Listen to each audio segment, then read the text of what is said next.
Good afternoon, everybody, and welcome to the Fantasy Roundup here on bet.nola.com, brought to you by bet.nola.com, brought to you by Caesar Sportsbook and by Tulane Doctors.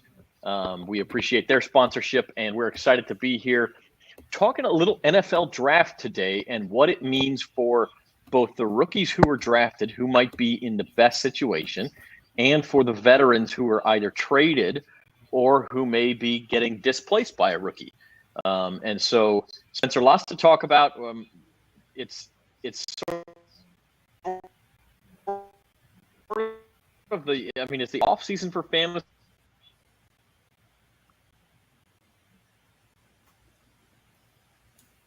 Yeah, it is indeed the off season. I had a little trouble hearing you there, Zach, after that. But yeah, definitely, it's going to be a fun off season here as we prepare for training camp and all that, and see that all these careers ended up in decent spots as far as maybe having a little bit of value in 2 quarterback leagues as rookies. Pickett landed in Pittsburgh. He should be able to beat out Mitchell Trubisky at some point during the season and has a decent amount of weapons there. Deontay Johnson, Chase Claypool, and of course Najee Harris in the backfield. And then Desmond Ridder, in Atlanta, not offense there, not what he used to be, but he's got a couple of big targets in Kyle Pitts and Drake London. Ridder's biggest knock was his accuracy, but if he can't hit those guys, shame on him. And he also could win the job at some point early in the year, possibly, because Marcus Mariota not very stable there as the starter. And running backs, Kenneth Walker, I like to fit with the Seahawks, being that Chris Carson's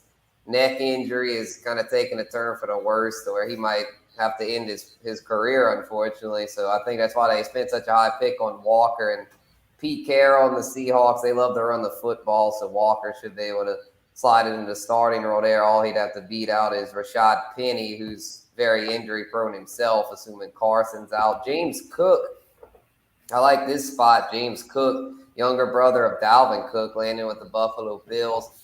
Feel like he'll do well there. Not necessarily as a runner, but as a receiver, a third down back getting receptions out of the backfield. That's what his role was in Georgia, more of the complement to Zamir White. I think he'll be a compliment in Buffalo, but they're a high volume passing attack, and they don't really run a whole lot there.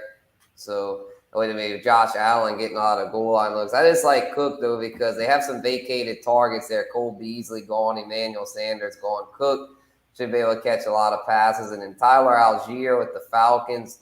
I think Algiere, he's a guy that's, did well with BYU. He might be in the best position out of any of these rookies, because with the Falcons, they have really no competition there. I know they got Cordero Patterson, but he's more of a receiver, like third down back type, a complimentary piece. He's not really a early down bruiser type. So I'm thinking Algiere, if he can step into that early down role as a rookie, could put up a lot of fantasy points, being somebody that is good on early downs and should be able to get a lot of goal line work.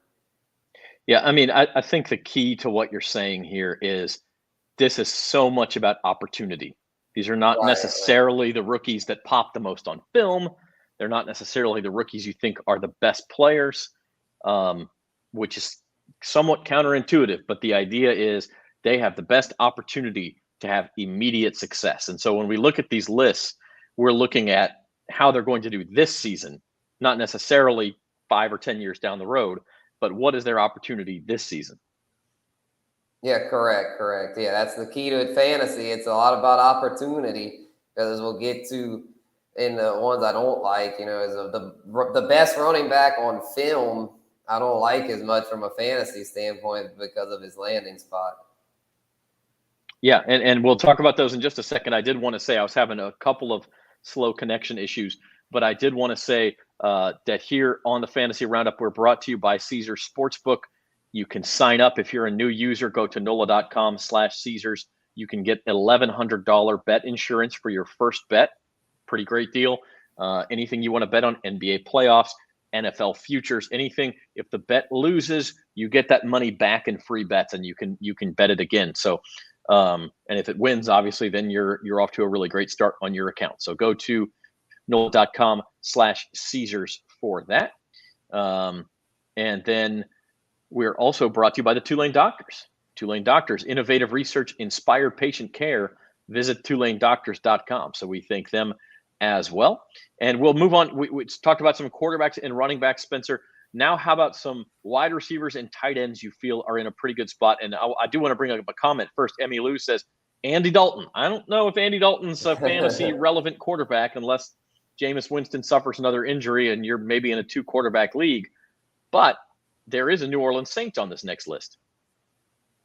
Yes, there is, and that is Chris Olave. I'm really excited about what Olave could bring to the table. And we talk about opportunity. He's going to have plenty of it and could have even more than he was expecting if Michael Thomas's ankle doesn't respond, which it's not looking good right now. Hopefully, there's still plenty of time before the season, so he should be healthy by week 1. But the fact that it's still lingering after he missed all of last season, that's concerning to me. That tells me that was a really serious injury to the point to where I don't know if he'll ever be the same. I don't know if we'll ever see the old can't guard Mike when he set the record for receptions and all that. So Olave is going to be targeted early and often by Jameis. He can stretch the field, can do it all, really. He's a guy that the Saints traded up for him for a reason. He's going to be special. And then Treylon Burks, another receiver that landed in a great spot with Tennessee as far as having opportunities immediately with A.J. Brown no longer in town, shipped him off to Philadelphia. So,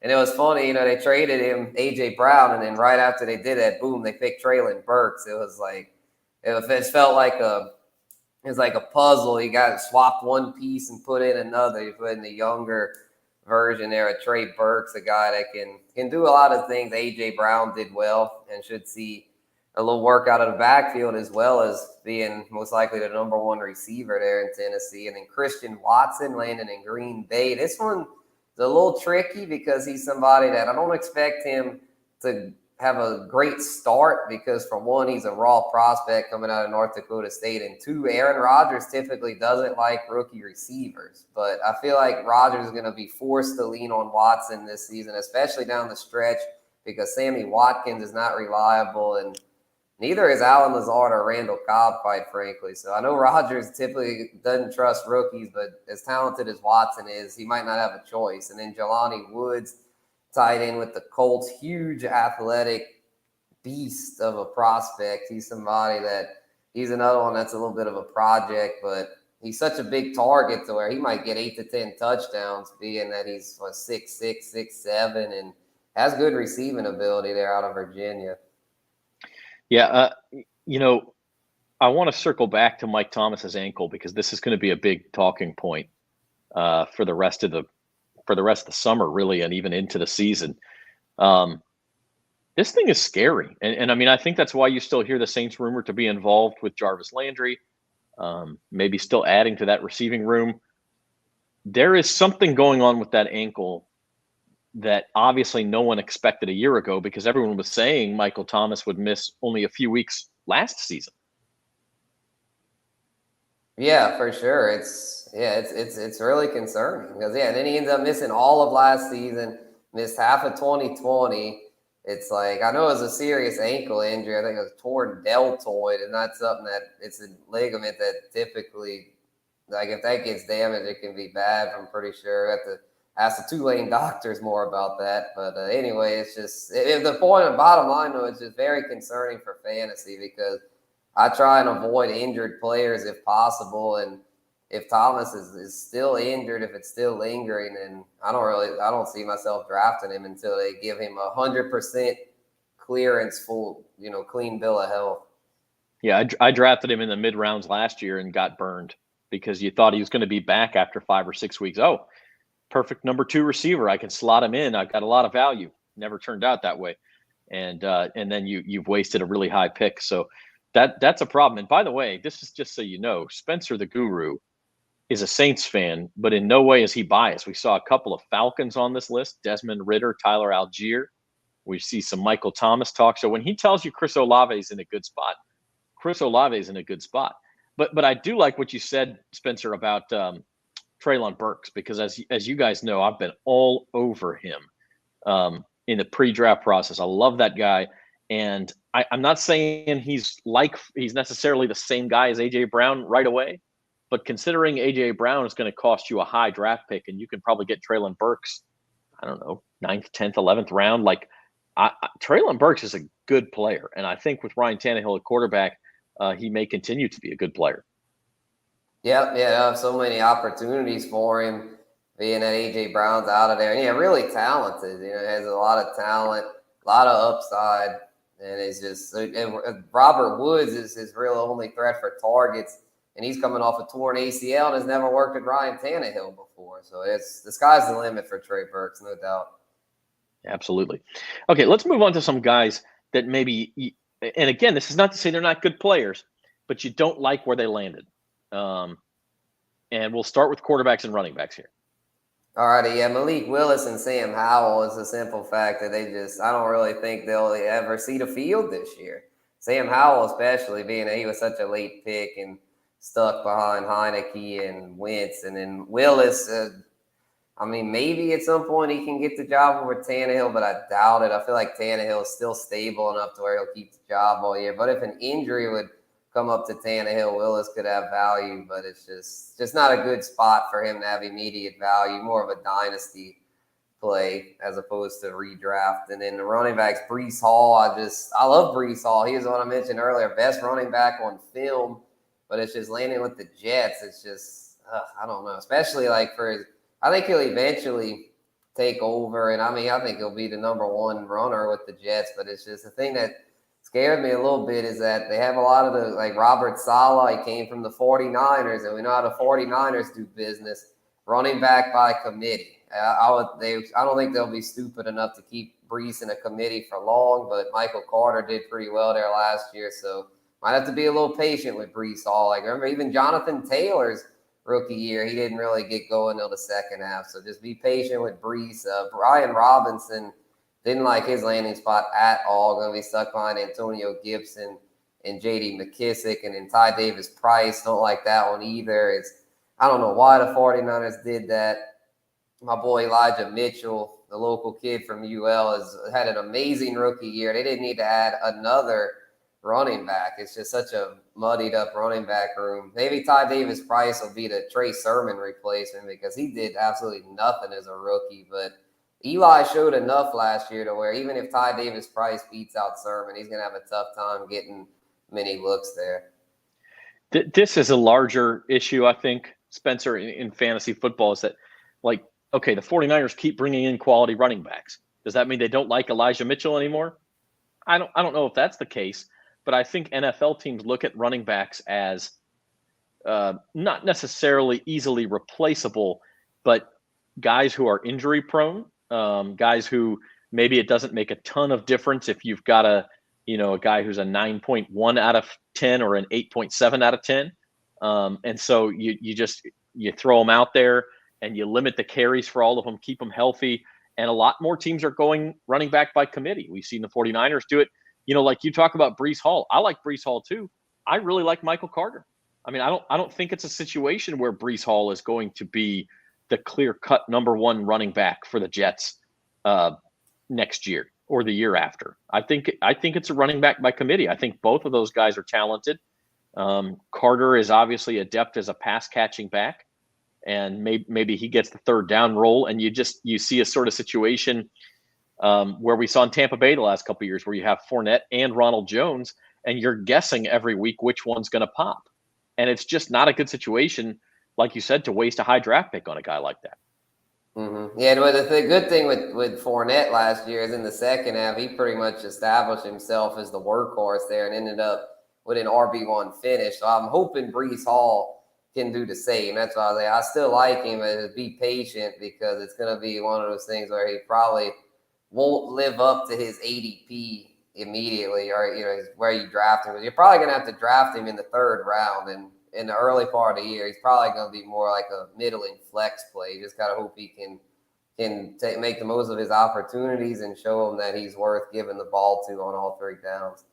Because Michael Carter, a good example, he was a borderline RB1 for the second half of last year until he got hurt. And so if you're telling me I've got to draft Breece Hall 3 or 4 rounds before I'm drafting Michael Carter, I think I'm out on that. Yeah, for redraft, it's tough. I mean, but for dynasty, Brees Hall for rookie drafts, he's the first pick, and then he's probably at least worth a second, maybe even a first rounder. But yeah, redraft, it's tricky. I'd maybe consider him because of he also has that PPR upside, maybe in the third, like into the third round. And so let's talk now about wide receivers and tight ends that landed in awkward spots in your eyes, Spencer. And just, hey, not that we don't like these players necessarily or that they can't be productive, but they're just not in the best spots. Right. Yeah. Garrett Wilson, another Jet. The Jets are they're promising. Yeah, they won the draft, they won free agency and all that, but they're still a long ways away. They're still the doormat of the AFC East. Don't think just because they've got all this young talent, they're going to win now. I think in another year or two, they could be winning a lot of games, but right now they're a work in progress. And Garrett Wilson, very talented, but he's got competition for targets there. Corey Davis still there. Elijah Moore had a really nice rookie year last year. He ain't going away. So yeah, Garrett Wilson. Well, I think he's got a bright long-term outlook for this year. I probably wouldn't trust him because he's gonna with Zach, and I don't really trust Zac Wilson either, quarterback. So if he's gonna have an inconsistent quarterback and competition for targets, that's generally not a recipe for success. Same thing with Jameson Williams. I don't trust Jared Goff in Detroit. I know Jameson's progressing really well from his torn ACL. Might be ready to go for week 1, which would be amazing, but I don't expect him to do a whole lot as a rookie, being that Goff as a noodle arm, and probably won't be able to utilize Williams' best skill set, which is stretching the field deep. And then Wandel Robinson, the Giants are a complete mess at wide receiver right now, and I'm not sure where Wandel fits in and all that. They spent a high pick on him, so I'm sure he'll see the field, but I don't see him being very consistent with Daniel Jones at quarterback. And then Jeremy Ruckert picking on the Jets again, but for real life, the Jets are doing things right. They've got a lot of depth there at receiver and tight end, but he's got 2 veterans in front of him there with Uzama and Tyler Conklin, so no hope for Ruckert as a rookie, I don't think. Yeah, and by the way, thank you, Barry. We're going to try to get you to that finish line in fantasy football season long, and DFS as well this fall. So stick with us. I will disagree with you on a couple of points, maybe minor, Spencer. I like Wandel Robinson. I do think it was a little bit of a weird draft pick for a team that already had Kadarius Toney, that already kind of has that skill set. But I really like Wandel Robinson.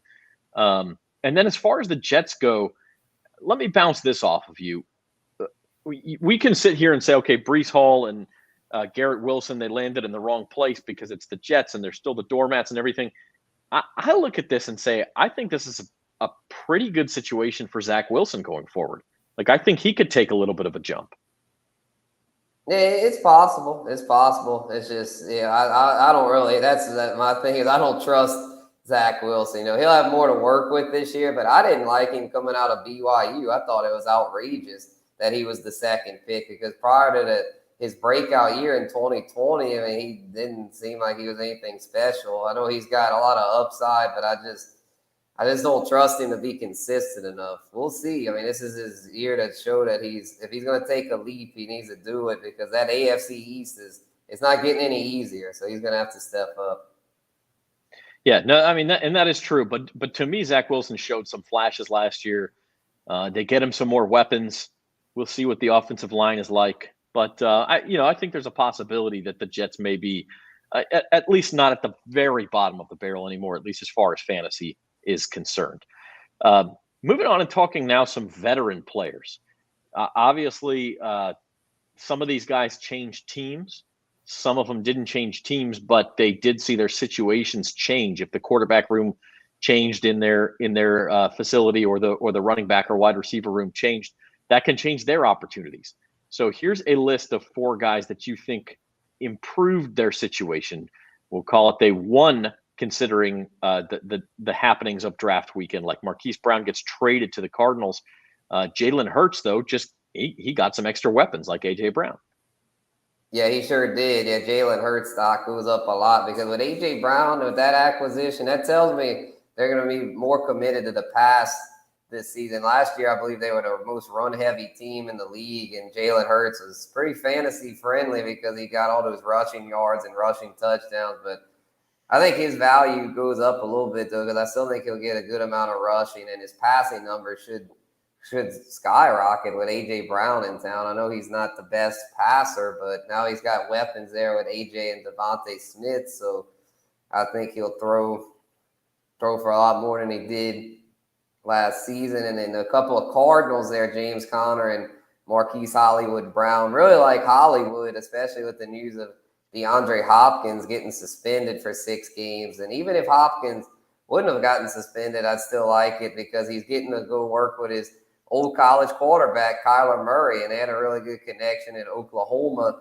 So I'm thinking in a more pass-friendly offense there in Arizona, Cliff Kingsbury's air raid attack, that Hollywood should have a career year. And then James Conner, it's more of a product of that. They didn't draft a running back very high. They drafted Keontae Ingram, I believe, late, but they took him late enough to where I don't think he'll take many carries away from Conner, who thrived as the workhorse last year, scored double-digit touchdowns. And then Cole Kmet, I think, could be a sneaky value because the Bears didn't really address their receiver room. They drafted the Velus Jones from Tennessee, but that's about it. Their receiver room is very thin, especially with no more Allen Robinson. So I think Cole Kmet's target should go up this year. And he actually did okay last year, other than he didn't have any touchdowns. So if he could find the end zone this season, he could be a potential starting caliber tight end as a guy that's just going to get volume.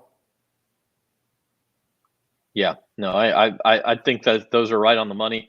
And now we're going to get to some guys, some veterans who maybe their situation got a little murkier. Maybe, not.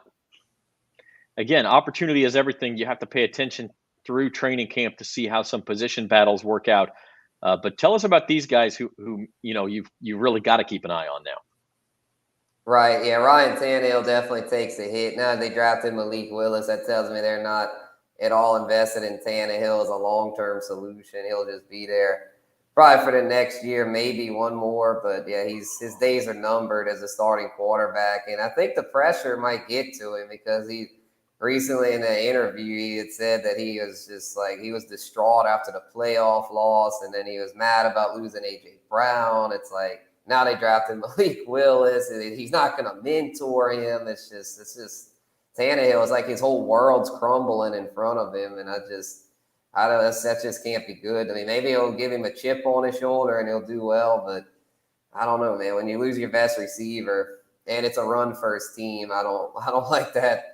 The prospects there. And then Michael Carter, obviously a big loser with Breece Hall in town. Michael Carter, he showed a lot of promise in the second half last year, but I think he's better served as a compliment. I mean, heck, he was a compliment in college to Javonte Williams, so I think he'll be okay as a compliment, but he might get overdrafted because people might see his numbers from last year and be like, "Ooh, this guy could be a starting running back." Well, not over Breece Hall. Not over Breece Hall. Breece is a beast. And then Amon-Ra St. Brown, a loser in my eyes because Jameson Williams getting drafted and then trading up for him. That tells me the Lions do not believe in Amon-Ra to be a number one receiver, which he was last year down the stretch. He put up some big numbers, won a lot of people fantasy championships, but those numbers are going to come back to earth.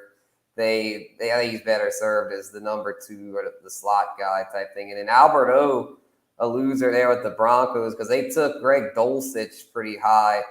So that tells me they might not be too sold on Albert O. And they ran a lot of 2 tight end stuff with Noah Fant last year. Noah Fant was the main guy. I think Albert O could maybe still have some potential, but with Dulcich there, it's not a sure thing. I will say about Albert O, though, this is not draft related, but going from Drew Lock to Russell Wilson or Teddy Bridgewater to Russell Wilson, that could help him. Yeah, I'll say he was a winner after free agency, and then after the draft, he was a slight loser because of the Dulcich thing. But I guess overall, if we're talking like before the all season started, he'd probably still be an overall winner because of Russ. What about A.J. Brown? He wasn't on either of your lists. are you still drafting him as high as you would have last year now that he's in Philly? Yeah, he's a tricky case, because he's a guy that I don't see his stock changing all that much because he's going from one low volume passing attack to another. And he's an efficiency guy. His efficiency's been there, and he's just, he's a lot of people are saying he won by going to Philly, but I don't really see that because they still have Devontae Smith and Dallas Goedert, and they're just not a high volume passing team. So if anything, he might have a slight stock down going there because they have more competition for targets. So I don't think it's anything drastic. I think he's still like a low end wide receiver one with like a 3rd round pick. But I have a feeling I won't be getting too many AJ Brown shares this year like I normally do. He's usually one of my guys, but with going to the Eagles, I think people are going to get too hyped up over that offense's potential and end up overdrafting him. And I mean, look, we talk about Jalen Hurts being a winner, but I think it remains to be seen if Jalen Hurts can thrive as a high volume passer. He's never really been asked to do that. So there's a bit of uncertainty there. Yeah, definitely. I mean, I think he'll definitely improve, but yeah, I definitely don't see him being a high volume. I think because last year he was low volume. Hopefully this year it'll be more like mid-pack. And even if he's mid-pack, that's a big step up over what he was last year, being near the bottom in attempts. Right, but it does raise the question, like you said, I think correctly with AJ Brown. Like, I don't know if this is a great situation. I mean, he's obviously very talented. He's going to put some numbers up, but I don't know if the trade was definitely a good thing for him with Devontae Smith on the other side, and as you said, Dallas Goedert getting some getting some of those targets, and so we'll see. Well, let's kind of put it all together, an overview, and we're going to be back with you in July and start really doing some pre-draft work here on the Fantasy Roundup and start really drilling into where you ought to target guys, whose ADP is too high, whose is too low, maybe some auction values, things like that. We'll really hit that hard once training camp starts. But for right now, let's take a look. Now, Spencer, this is a mock draft you did or by yourself or with friends, or what are we looking at here? Oh, this was a Guru Nation mock draft from last night. We do mock draft Monday. This is actually our first of the year as far as, for redraft, like for the 2022 season. I had done a few solo ones, but I wanted to include this one since it was with all real people, no robots. And this is a real live draft went down last night on Instagram. It was good time chopping it up with the community over there. If y'all aren't already following, y'all go check that out at Spencer The Guru. But yeah, this mock was a lot of fun. Had some interesting results there. Christian McCaffrey, number 2, surprises me. Did that surprise you? Oh, it did, man. It did. Yeah, actually, my buddy from the fantasy, what was his show? I was on his podcast, so the Fantasy Fan Line. He picked second there, took McCaffrey, and I was surprised because I picked 3rd and grabbed Austin Eckler. I was thinking I'll just take whoever makes it to me out of Najee and Eckler, because right now my top 3 is JT, Najee, and Eckler, because I don't really trust Christian McCaffrey as a top 3 pick anymore. His injury history over the past 2 years has been very concerning. Like we talk about Michael Thomas, it's just like, I mean, it's funny because they both had big 2019 seasons. I believe that was when they both set when McCaffrey had the yards from scrimmage record and Thomas had the receptions record. But ever since then, they've both hardly been on the field since they had those record seasons. And so with the injuries, I just can't take him that high. I could maybe take him like 5th, 6th, maybe 4th, but even that's a little bit of a stretch for me because he's going to have to show me he can stay healthy. It makes me nervous. Was this a PPR? It was. Okay. I will say Cooper Kupp and Devontae Adams, clearly the top 2 wide receivers. Adams going to Las Vegas, not working with Aaron Rodgers anymore. Derek Carr still very talented, but and obviously they have history from college, but anytime you see a change, a guy like Devontae Adams, you wonder, is he going to stay at the top? My question is, Kupp and Adams, I would personally be willing to draft either of those guys in the top 5, especially in a PPR. Okay, yeah, I've got Justin Jefferson ranked ahead of Adams because I do think Adams' numbers drop slightly. He'll still be near the top of the charts for sure, but I'm going from Rodgers to Carr. The Raiders also have Darren Waller, Hunter Renfrow. I mean, he'll still be dominant, but I wouldn't take Adams quite that high. But yeah, Kupp and maybe even Jefferson for me. I think you can make a case that they're top 5 picks. Yeah, I mean, if I could get any of those 3 guys down around 8, 9, 10, I'm pretty happy, I think. Because look, we talked about this during the season. Fantasy football has long been the domain of the dominant running back. And that's still true. I mean, if you have the number 1 pick, you're probably still taking Jonathan Taylor. You're still going to be real happy if you end up with Derrick Henry or Austin Eckler. But there just aren't as many dominant running backs. And the receivers are safer picks. I mean, they're more likely to stay healthy. They're more likely to fall into a sort of timeshare situation. And in a PPR, they're going to be just as high scoring.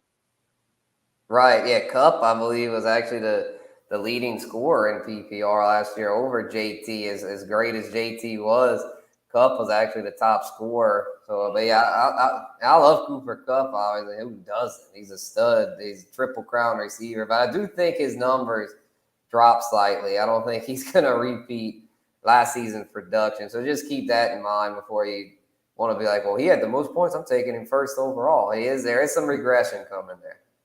You got to be careful, and we're going to talk some fantasy baseball here to wrap things up in a minute. But you have to be careful. The regression monster works in both ways, right? Like a guy who underachieved last year, you might be able to get some value on him this year. A guy who overachieved, and as great as Cooper Kupp is, to ask him to do again what he did last year is asking a lot. Number 1, he's got to stay healthy all year.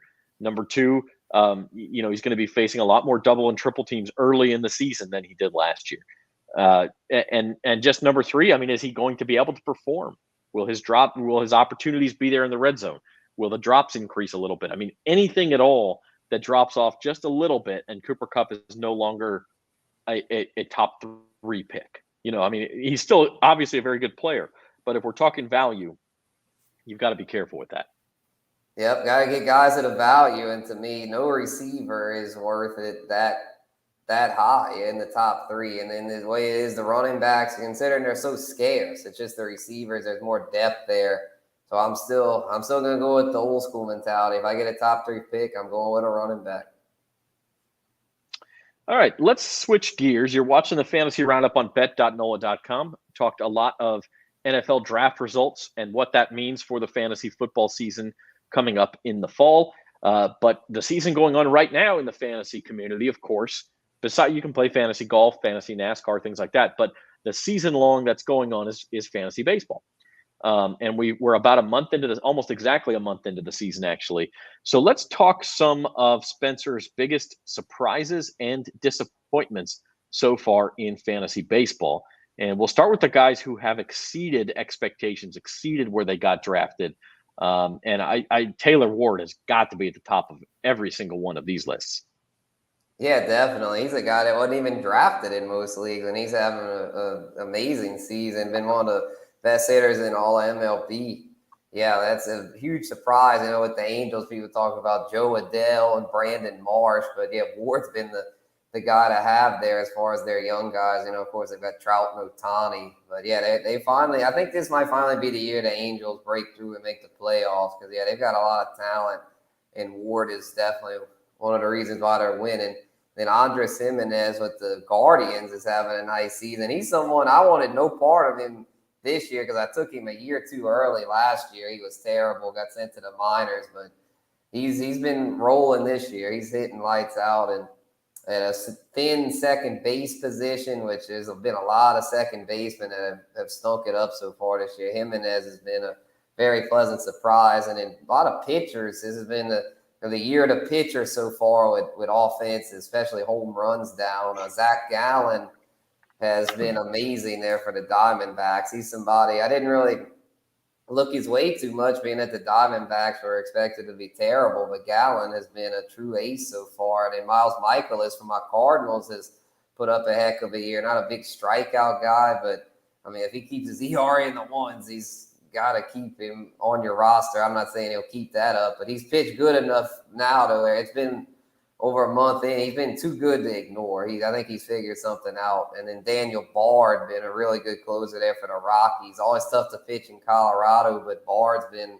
a lockdown option there for them in the ninth inning. Taylor Ward, by the way, leads the major leagues in batting average, on base percentage, slugging percentage, obviously OPS. He leads the major leagues in walks. He's hit 6 homers. He had 15 career homers in 4 years as really a part-time player. And he's got 6 already this year, and he's even added a stolen base. So, like, if you picked up Taylor Ward, or maybe you drafted him late, he had a good spring, or you picked him up that first week when you saw it, like, good for you. You're probably doing real well right now because he has been dynamite. Now, the question here is, as we look back at this list one more time, are you trying to sell high on any of these guys? Are you trying to sell Taylor Ward high? I mean, he's probably not going to OPS 1165 the rest of the year. Now, could he still OPS 950 or 1,000? Yeah, he could. But do you try to trade him maybe for a guy who has struggled so far, who you think is better the rest of the year? Right. Yeah, I'd suggest sell high on all of these guys if you can, because there's no way. Daniel Bard might keep it up. I think he's legit as far as his strikeout rate. Maybe Gallen, but like all the other ones, like even them, I mean, there's no way. We know how baseball is. If you get off to a hot start, odds are you're gonna cool off. There's nobody that can stay hot all year. Even somebody as good as Manny Machado, I would say you might want to look into trading him, because he's been so good. These guys have been so good that it's like they're not going to keep this up. And a lot of people tend to have recency bias, and they see somebody with juice numbers and they're like, oh, I gotta have this guy on my team. And then you could maybe pick up a stud that's not off to quite as good of a start, or if you're lacking in depth, get like 2 or 3 pretty good players that have upside. Like in baseball, things can turn around in an instant. Like Jared Walsh, for example, another Angel. He had started off kind of slow, but this past week he's hit like 3 home runs already in the past the week just getting started. Last week, I think he hit like 3-4 home runs. I was like, man, I'm glad I didn't get rid of him. Yeah, it's just things can turn around in a hurry. Yeah, I mean, again, not to pick on Taylor Ward, because I do think part of this breakout is for real, and I think the Angels have another good player, and I agree with you. They're going to make the playoffs this year. But his first 4 years, which again, part-time player, he played in 159 games. I'm looking at the stats right now. His rookie year of 2018 through 2021, he played in 159 games, so basically one full-time season. His batting average was 230. Okay, on base was 305. Slugging 388. Not terrible, but a slightly below average player. Now, has he found something? Has he improved? I think the answer is yes. Is he going to be – he's hitting 364. That number is – I'm going to say his batting average by the end of the year will end up closer to 230 than it does 364. Now, that still might mean he hits 295. But, you're just – the true talent level is somewhere in between those two things. And so by selling high, you can't think of it as, oh, he's been the anchor of my lineup. He's hitting 364. I can't get rid of him. Think of it more as, I'm going to go find somebody who thinks he's going to hit 350 the rest of the year, and I'm going to get, I don't know. I don't know if you can get Bo Bichette for him, for instance, who's struggled just a little bit. I don't know if you're going to find anybody that gullible, but you could go get a talented guy who maybe hasn't played great yet and give up Taylor Ward and end up better in the long run. Yeah, Tyler O'Neill's an example of that with my Cardinals. He's been off to a little bit of a slow start, but in that lineup, the Cardinal lineup's loaded. So I think his breakout's going to come here soon. All right, so now let's look at the other side of the coin. Let's look at guys who have disappointed so far. And, of course, the opposite question here is, how many of these guys are you looking to buy low, or are they guys who, hey, something's wrong and I'm staying away? Now, part of this can be health. You talk about Zac Allen. Zac Allen had a pretty good, I believe it was 2019 season, but he's been hurt basically ever since then. You can't, so again, is he a guy you want to sell before he gets hurt again? Well, let's look at some guys who have been disappointments so far with the backdrop of how many of these guys are you saying they're going to bounce back and they're worth going to try to buy low versus something's wrong here and I'm staying away? Gotcha. Yeah, I would say, Marcus Semien, man, he's off to a terrible start going over to the Rangers. as well as Trevor Story, both big free agent additions. I do think Simeon turns it around. I mean, he's too talented not to. He's coming off a career year, and to change the scenery, he's probably not the best, being that he was in a stacked lineup with the Blue Jays, but he's got to get better than he's been. He's got no home runs. The dude hit like over 30 last year, so I think he's going to shake back. Trevor Story, though, I don't know. The Red Sox lineup looks bad right now, and Story's a guy. He's been a career Coors Field guy there with the Rockies, and we all know how the Red Sox. I'm sorry, Spencer. The Red Sox have all been struggling offensively. It's been an epidemic in Boston. Yeah, it really has, and I think Story. I think they may have messed up by giving him big money because he just I don't know, and in the position change and in the going away from Coors Field, it's been a disaster so far. And while I think he's obviously not going to stay hitting 200 all year, I just don't see him being anywhere near what he used to be. He's just no longer a good fantasy option. He's just more a guy that's just going to be, I think, just a guy you could stream here and there when he's hot, but overall he's no longer like a set it and forget it option. And then Whit Merrifield's been just horrendous this year. I don't know what's going on there. I hope he can turn around. I think he will. He's a guy that's been usually very consistent throughout his career, but so far it's been rough, man. He has done nothing. But the Royals, if they're off to a bad start, I think they'll do a little better offensively moving forward. And then a couple of pitchers on their starters, Charlie Morton and Tyler Mahle.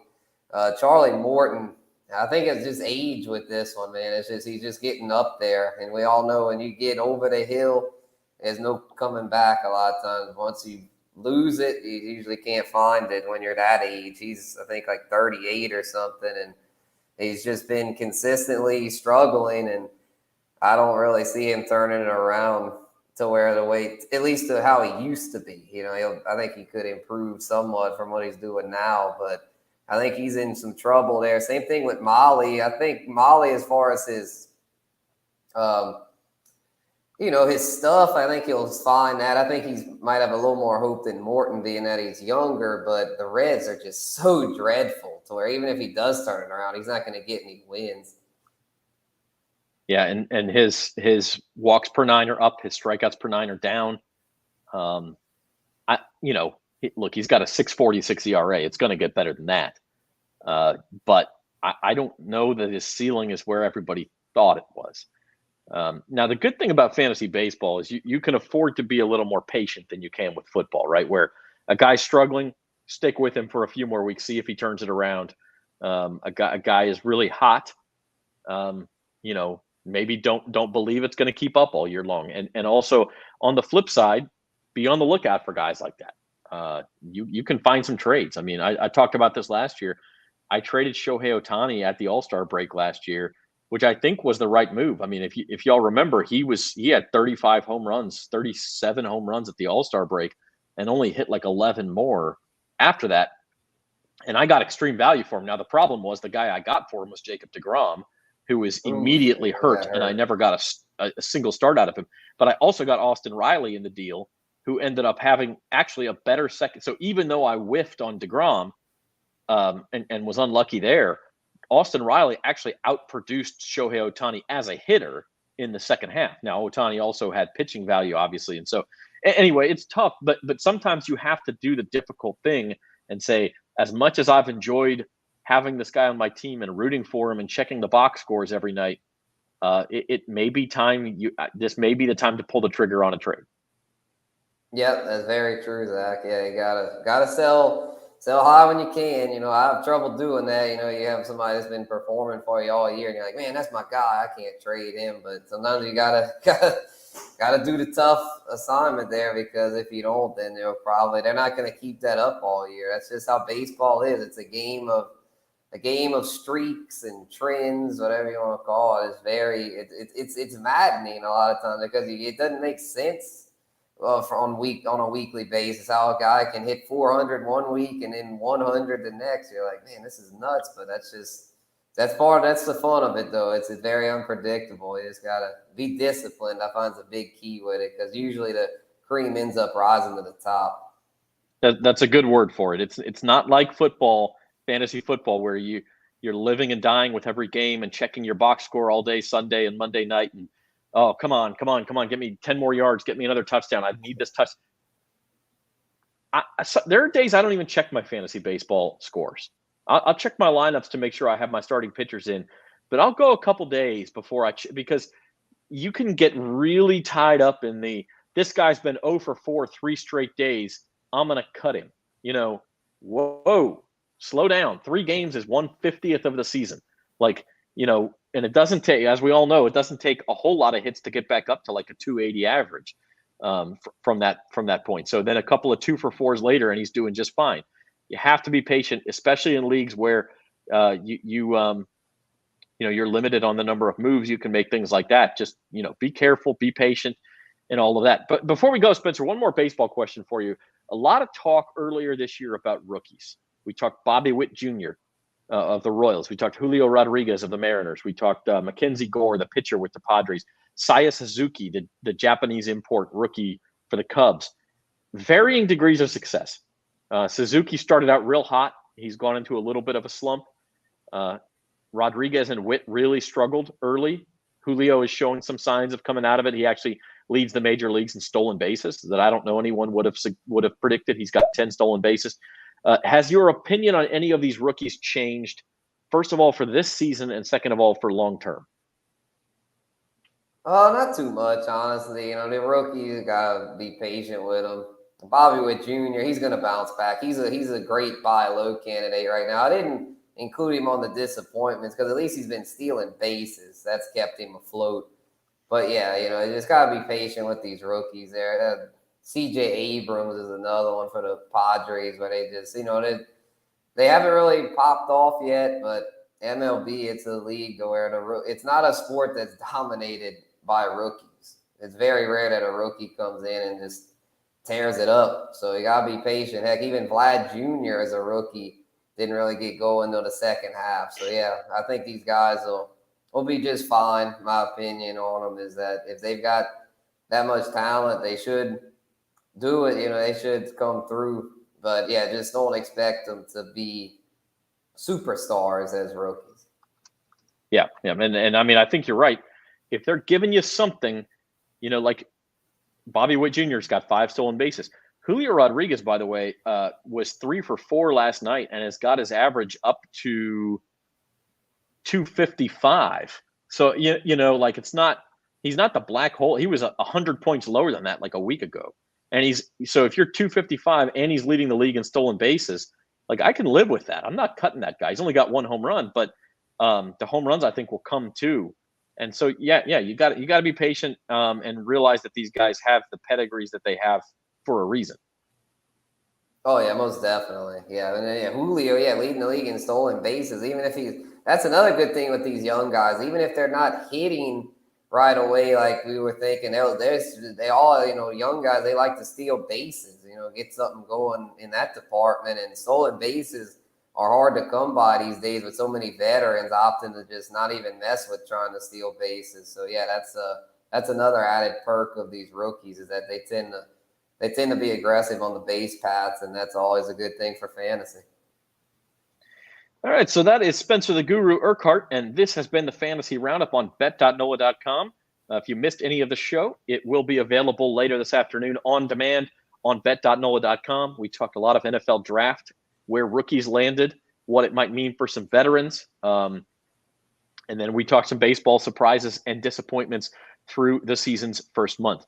I tell you what, as I said, in July, we'll be back just about every week talking fantasy football and getting you ready for the season. Until then, it'll still be a little hit or miss. Might do another show next month. Check back in on the baseball season. Check in on some last minute fantasy football free agency moves and see what happened with that. And also check in on some fantasy golf. The U.S. Open is next month. Of course, the PGA Championship next week, but we'll talk some DFS, golf, and NASCAR as well. So until then, our producer, Devin Jackson, and Spencer the Guru Urquhart, I'm Zach Ewing. Thanks for watching the Fantasy Roundup.